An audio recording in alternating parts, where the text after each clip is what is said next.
எங்கள் பின்னாடி ஃபுல்லாக சுடுகாடு தான் இது.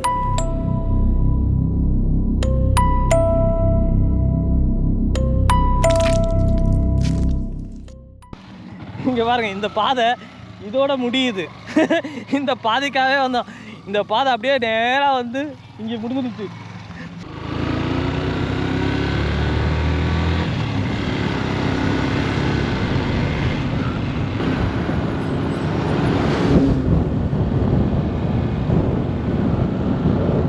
ஹாய், நான் பிரபு. நான் அரசு. இப்போ நம்ம திருவலங்காடுக்கு எக்ஸ்ப்ளோர் பண்ண வந்திருக்கோம். பார்ட் 2.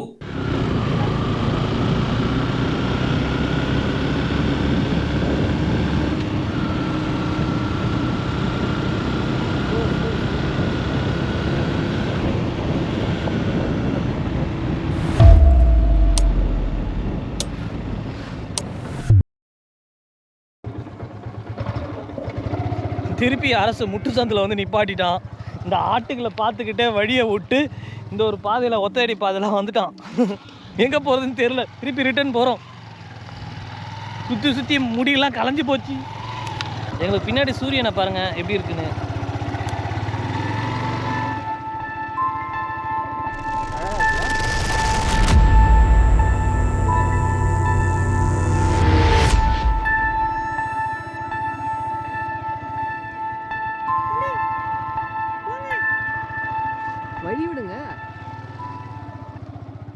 நீலியை பற்றி சில ஸ்டோரியை நம்ம கேள்விப்பட்டிருப்போம். இந்த ஊர்லேயே இருக்கிறவங்களுக்கு இந்த கதை வந்து நிறைய பேருக்கு தெரியாம இருக்கு. இலக்கிய கதையிலையும் புராணங்கள்லையும் ரொம்ப பிரபலமான ஒரு கதை. இலக்கியம்ல பெரிய புராணம்.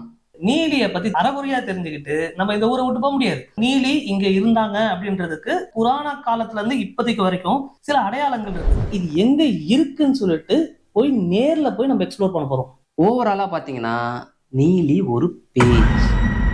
அந்த பேய் இருக்கா இல்லையான்னு நம்ம நேரா போய் தெரிஞ்சுக்க போறோம். அதுக்கு முன்னாடி அந்த நீலியோட கதையை சொல்லுவோம். ஸோ வாங்க எக்ஸ்ப்ளோர் பண்ணலாம்.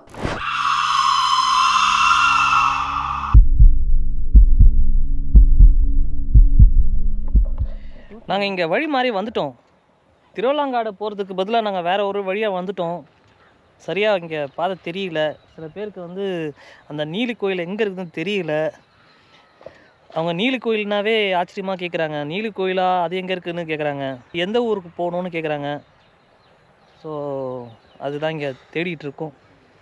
2500 வருஷத்துக்கு முன்னாடி காஞ்சிபுரத்துக்கு பக்கத்தில் ஒரு சின்ன கிராமத்தில் வந்து புவனபதினு ஒருத்தர் இருந்தான்.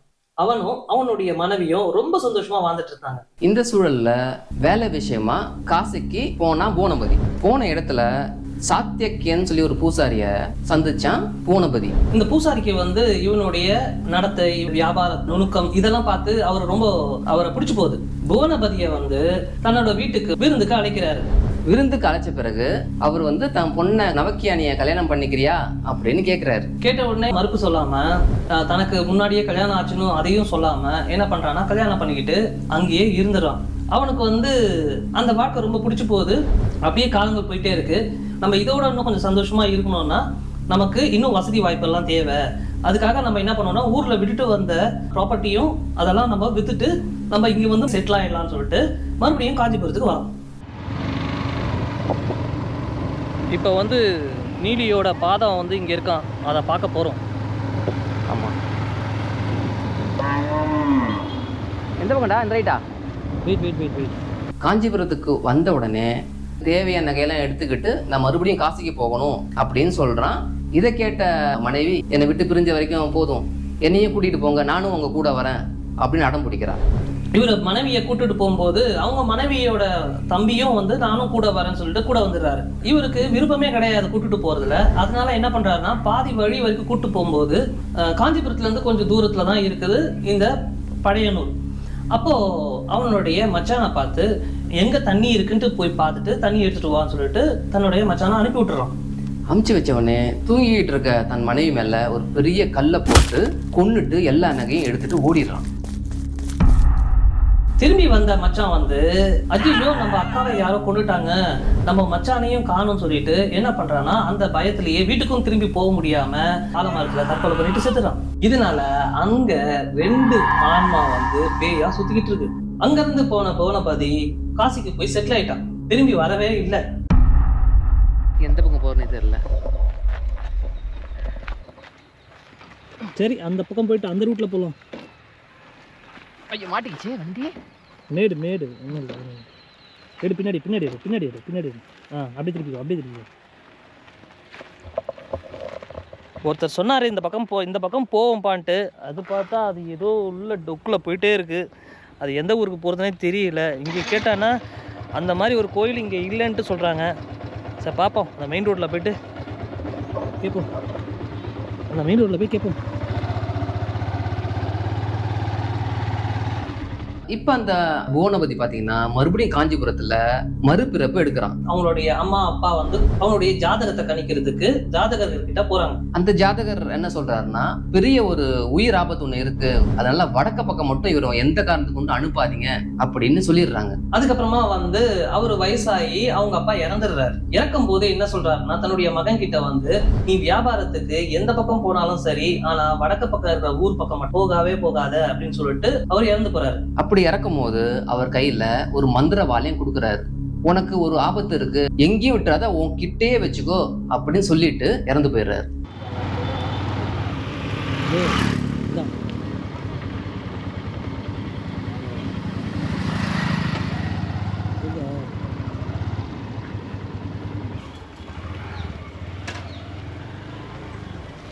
கள்ளிச்செடியை எடுத்து குழந்தையாக்குன நீலி தன்னுடைய திட்டங்கள் எல்லாம் நிறைவேறதுக்கு அப்புறமா அந்த குழந்தையை எடுத்து இங்கே தான் காலால் மிதிச்சா.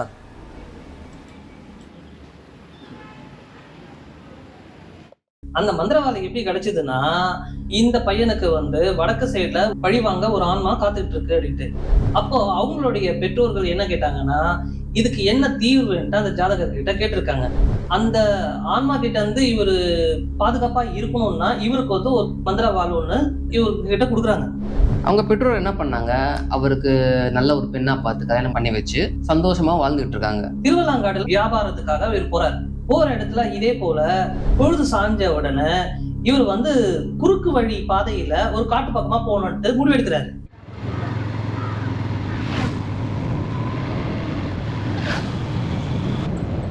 இதுதான் சக்கர மில், பாத்துக்கோங்க, திருவள்ளாங்காடு சக்கர மில். அந்த காட்டு பகுதியில தான் முன்ஜென்மத்துல அவங்க மனைவி இறந்திருக்கா. இப்ப அவன் வரதுக்காக அவ காத்துக்கிட்டு இருந்தா. தற்செயலா அந்த சுடுகாடை கடந்து வரும்போது அழகிய ஒரு பெண் வந்து பின்தொடர்றதை இவன் பார்க்கறான். பார்த்த உடனே அவனுக்கு ஒரு இனம் புரியாத ஒரு பயமும் ஒரு அச்சமும் ஏற்படுது. அதனால என்ன பண்றானா, உடனே அவங்க அப்பா சொன்னது அவனுக்கு சிந்தனைக்கு வருது. இவன் என்ன பண்றானா, பயத்துல ஊருக்கு அருகில வந்து கொஞ்சம் வேகமா நடக்க ஆரம்பிக்கிறான். இதை பார்த்த அந்த ஆவி என்ன பண்ணுது, தன்னுடைய மனைவி மாதிரி உருவத்தை மாத்திக்கிட்டு அழுதுகிட்டே தொடர்ந்து பின்னாடி போகுது. பயந்து போய் புவனபதி வேகமா ஊருக்குள்ள போக ஆரம்பிச்சான். இந்த பெண் என்ன பண்றான்னா, பக்கத்துல இருக்கிற ஒரு கள்ளிச்செடியை உடைச்சு தன்னோட இடுப்புல வச்சுக்கிட்டு அது ஒரு குழந்தைய ஆக்கிக்கிறான். உடனே அழுது ஆர்ப்பாட்டம் பண்ணி அந்த ஊர் மக்களை கூட்டுறான்.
இப்படி ஊர் கூடின உடனே என்னன்னு கேக்குறாங்க. இவர் என்னுடைய கணவர் என்னை விட்டுட்டு வெளியூர் போறாரு, என் கூட வாழ மறுக்கிறாரு அப்படின்னு அழ ஆரம்பிச்சிட்டாங்க. அங்க இருக்கிற வேளாளர்கள்லாம் என்ன பண்றாங்கன்னா, இப்ப பொழுது சாஞ்சு போச்சு, உங்க கதையை வந்து நம்ம மறுநாள் பாத்துக்கலாம், அது வரைக்கும் நீங்க பக்கத்துல இங்க ஒரு அறை இருக்கு, இந்த அறையில நீங்க வந்து இன்னைக்கு நாள பொழுத கழிச்சிடுங்க, நாளைக்கு காலையில உங்களுக்கு என்ன பிரச்சனைன்னு சொல்லிட்டு உங்க பிரச்சனைக்கு தீர்வை நாங்க முடிவெடுக்கிறோம் அப்படின்னு சொல்லிட்டு இவங்க அந்த அறையில அவங்கள அனுப்ப பாக்குறாங்க.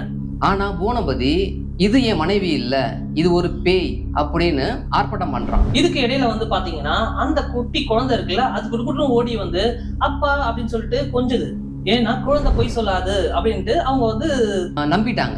வேளாளர்கள் கிட்ட அந்த ஆன்மா சொல்றா, என் புருஷன் கையில வந்து ஒரு கத்தி இருக்கு, நான் உள்ள போனா என்னையும் என் குழந்தையும் இந்த கத்தியால விட்டுடுவாரு, தயவு செஞ்சு அந்த கத்திய வாங்கிடுங்க அப்படின்னு சொல்றா. பூனபதி வந்து கத்தியை கொடுக்க மாட்டேன்னு சொல்லிட்டு அடம்பிடிக்கிறாங்க. இருந்தாலும் இவங்க என்ன பண்றாங்கன்னா கம்பல் பண்ணி அந்த கத்தியை வாங்கிட்டு கட்டாயப்பட்டு உள்ள அனுப்புறாங்க.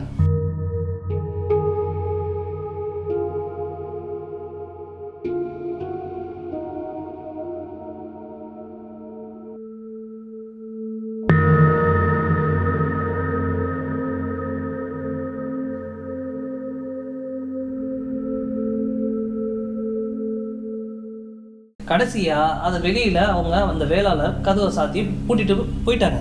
இதுக்காகவே காத்திருந்த நீலி இதுதான் நல்ல சந்தர்ப்பம், உள்ள இருந்த பூனபதிய கொன்னுட்டான். மறுநாள் விடியுது. அந்த அறைக்கு போறாங்க. கதவை திறந்து பார்க்கும்போது அவங்களுக்கு அதிர்ச்சி ஆயிடுச்சு. பூனபதி மிக மோசமா இறந்திருக்காரு. அந்த அறைக்குள்ள இருந்த அந்த பெண்ணையும் அந்த குழந்தையும் காணோம். அந்த பெண் வந்து கண்டிப்பா ஒரு பேயா தான் இருக்கணும். நம்ம தப்பா வந்து இந்த பூனபதி இறப்பதற்கு நம்மலாம் காரணமாயிட்டோம்னு சொல்லிட்டு இந்த சாட்சி பூதேஸ்வரர் சிவன் கோயில் இருக்கு.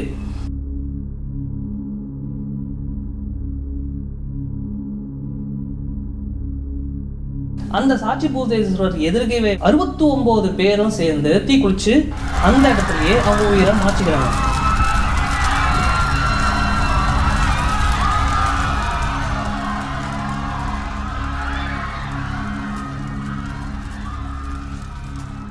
அதுல ஒருத்தர் மட்டும் தன்னோட தோப்புல இருந்தாரு. அங்கிருந்து ஒரு பொண்ணு வந்து, நீங்க 70 பேரும் வாக்கு கொடுத்த பூனபதி இப்ப செத்துட்டான், அங்கே 69 பேரும் தீ குளிச்சு இறந்து போயிட்டாங்க, இப்ப நீங்க என்ன பண்ண போறீங்க அப்படின்னு அவங்க மக கேட்டா. இதை கேட்ட உடனே என்ன ஏதுன்னு எதுவுமே விசாரிக்காம கிட்ட இருந்த கலப்பையை எடுத்து தன்னோட நெஞ்சில குத்திக்கிட்டு அவர் அங்கேயே செத்து போறாரு. தன்னுடைய அப்பாவை தற்கொலை பண்ணணும்னுட்டு வலியுறுத்துறத பார்த்தா இந்த பெண் வந்து அவருடைய மகளே கிடையாது. நீலி தான் அந்த விவசாயியோட மகள் தோட்டத்துல வந்து அந்த விவசாயி கிட்ட பேசியிருக்கு. 70 பேரு தற்கொலை பண்றதுக்கு ஒரு நீலியும் ஒரு காரணமா இருக்கா. ஏன்னு பாத்தீங்கன்னா இப்போதான் நம்ம வந்து அதுக்கு ஒரு சின்ன பிளாஷ்பேக் போனோம். அந்த ஊர்ல நீலன் நீலின்னு சொல்லிட்டு 2 ரெட்ட பிறவியா பிறக்கிறாங்க. ஆனா இவங்க வளர வளர இவங்களுடைய சேட்டைகள் அதிகமா இருக்கு, இவங்க கிட்ட ஒரு அமானுஷ சக்தி இருக்குன்னு சொல்லிட்டு இதனால என்ன பண்றாங்கன்னா ஊர் மக்கள்லாம் சேர்ந்து அந்த 70 வேளாளர்கள் கிட்ட போயிட்டு முறையிடுறாங்க. இந்த 2 குழந்தைங்களால நிறைய பிரச்சனைகளும் தொல்லைகளும் இருக்கு. இந்த 70 வேளாளர்களும் முடிவு பண்றாங்க நீலனும் நீலியும் கொன்னுடுறாங்க. இதனால இந்த 70 வேளாளர்களையும் தன்னுடைய முன்ஜென்மத்துல அந்த கணவர் செய்த துரோகத்தையும் தன்னையும் தன்னுடைய தம்பியையும் கொன்ன அந்த பழி வாங்கணும்ட்டு அது அந்த சுடுகாட்டிலேயே காத்துக்கிட்டே இருக்கு. சுடுகாடு எந்த பக்கமா இருக்கு? ஆமா, அந்த நீலி பாறை இருக்கும்ல, ஒரு பெரிய கல்லு, இந்த பாறை. தேங்க்ஸ்க்கா தேங்க்ஸ்க்கா.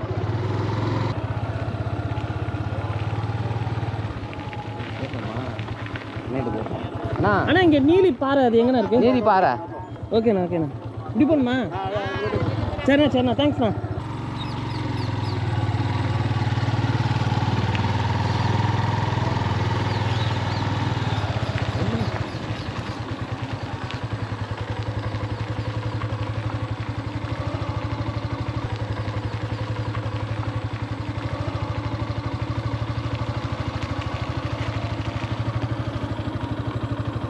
நீலியோட ஆன்மா பூனபதியை பார்த்த உடனே மனைவியோட உருவம் எடுத்து ஊருக்குள்ள வந்துருச்சு. இந்த 70 பேரையும் பூனபதியும் கொல்றது தான் நீலியோடைய மிகப்பெரிய திட்டமா இருந்திருக்கு.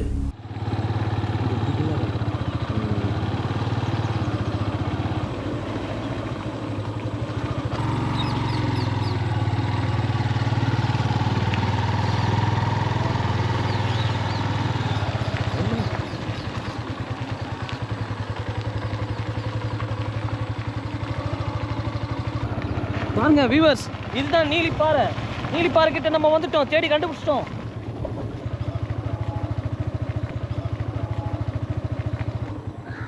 எங்க பின்னாடி ஃபுல்லா சுடுகாடு தான். இது ஃபுல்லா சுடுகாடு தான். ஒரு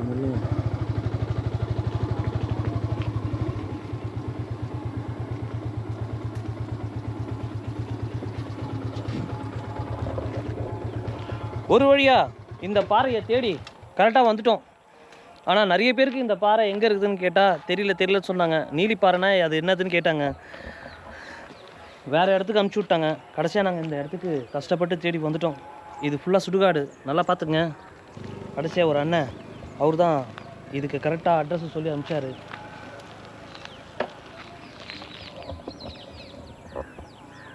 ஒரு மாடு எங்களை வெறிச்சு பயத்தோடு பார்த்துட்ருக்கு. அங்கே இருக்க அந்த மாடு. ஆனால் அந்த சுடுகாடு சில அந்த அமானுஷம் சில கதைகள்லாம் கேட்கும் போது உள்ளே என்ட்ராகும் போதே நமக்கு கொஞ்சம் ஒரு விதமான ஒரு பயம் மனசுக்குள்ளே இருக்குது. இதை வந்து பார்க்கணுன்னா இங்கே தேடி விசாரித்து பாருங்கள். இந்த பாறையை கண்டுபிடிக்கிறது ரொம்ப கஷ்டம். ஓகேங்களா? இங்கே நிறைய பேருக்கு வந்து நீலி பாறைன்னா அது எங்கே இருக்குதுன்னு தெரியல. நாங்கள் கடைசியாக ஒரு வழியாக கண்டுபிடிச்சி கட்டாயம் சேர்ந்துட்டோம்.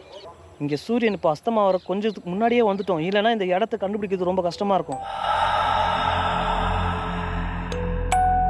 இந்த நீலிப்பாறை பல நூறு வருஷமா இருக்கிறதா சொல்றாங்க.